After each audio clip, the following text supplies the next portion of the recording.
ओम शांति। 16 दिसंबर 2022 की साकार मुरली से होमवर्क। आज की मुरली से हम लक्ष्य लेंगे श्रीमत पर पुरुषार्थ कर भविष्य प्रारब्ध बनानी है। भविष्य प्रारब्ध बनाना अर्थात विश्व का मालिक बनना।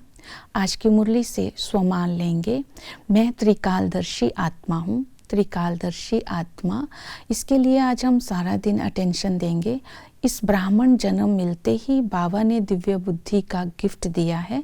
त्रिकालदर्शी की स्थिति में स्थित होकर तीनों कालों को मैं स्पष्ट देखते हुए हर कर्म कर रही हूँ, इसलिए हर कर्म में मेरी सफलता होती जा रही है।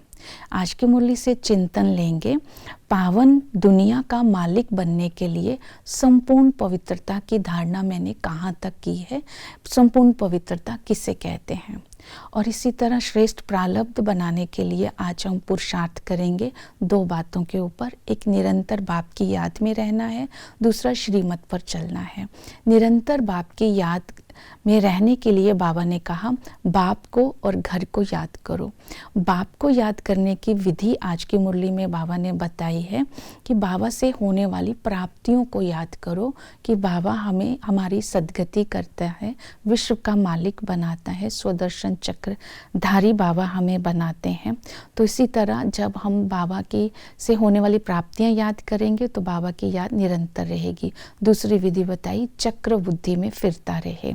और तीसरा, घर को याद करने के लिए बाबा ने इस दुनिया से वैराग्य दिलाया कि ये इस समय अंतिम समय है और अंतिम समय है। जो कुछ भी तुम्हारे पास है सब खल्लास होने वाला है, तुम्हें अब वापस घर जाना है, तो अपना सब कुछ सफल कर दो। तो इस तरह घर की स्मृति दिलाते हुए इस दुनिया से वैराग्य दिलाया कि आधा कल्प ज्ञान है, आधा कल्प भक्ति है। जब पुरानी हो जाती है तो इस दुनिया से वैराग्य आ जाता है, इस दुनिया से दिल को हटा लेना है।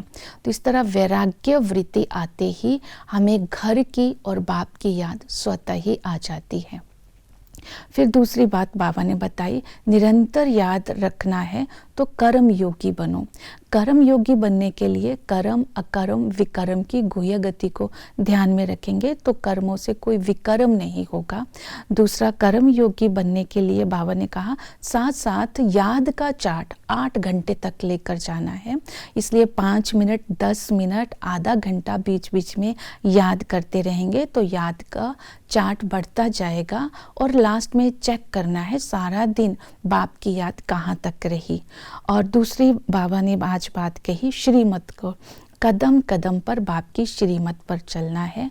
आज बाबा ने श्रीमत दी, घर गृहस्थ में रहते हुए पवित्र रहना है। तो आज चेक करना है ब्रह्मचर्य का पालन के साथ साथ ब्रह्मचारी हम कहाँ तक बने। और दूसरी श्रीमत दी कि अपने धन को ईश्वरीय सेवा में लगाना है। सुदामा के मिसल ईश्वरीय सेवा में लगाने का अर्थ है कि तन मन धन से हमने कहाँ तक बाबा की सेवा में लगा करके सफल किया। जैसे हॉस्पिटल कम कॉलेज खोलेंगे तो बाबा ने कहा 21 जन्म के लिए तुम्हारी प्रारब्ध बन जाएगी। यहाँ तुम डायरेक्ट दान करते हो तो तुम्हें 21 जन्म की बादशाही मिलती है। भक्ति मार्ग में इसका यादगार है, सुदामा का मुट्ठी चावल देने से महल मिल गए। तो वहाँ 1 जन्म की प्रारब्ध मिलती है, यहाँ हमें 21 जन्म की मिलती है। तो अर्थात सब कुछ बलिहार मैंने कहाँ तक किया। तन से ईश्वरीय सेवा करनी है, मन से देह के धर्मों का त्याग कर बाप की याद में रहना है, और धन से हॉस्पिटल कम यूनिवर्सिटी अर्थात सेंटर खोलने हैं, और मन से सेवा करनी है। और बुद्धि श्रीमत पर जितना चलते जाएंगे उतनी हमारी बुद्धि पारस बुद्धि बनती जाएगी और हम स्वर्ग के मालिक बनते जाएंगे। इस तरह आज हम दो बातों को ध्यान में रखते हुए विश्व का मालिक बनने का पुरुषार्थ करेंगे। ओम शांति।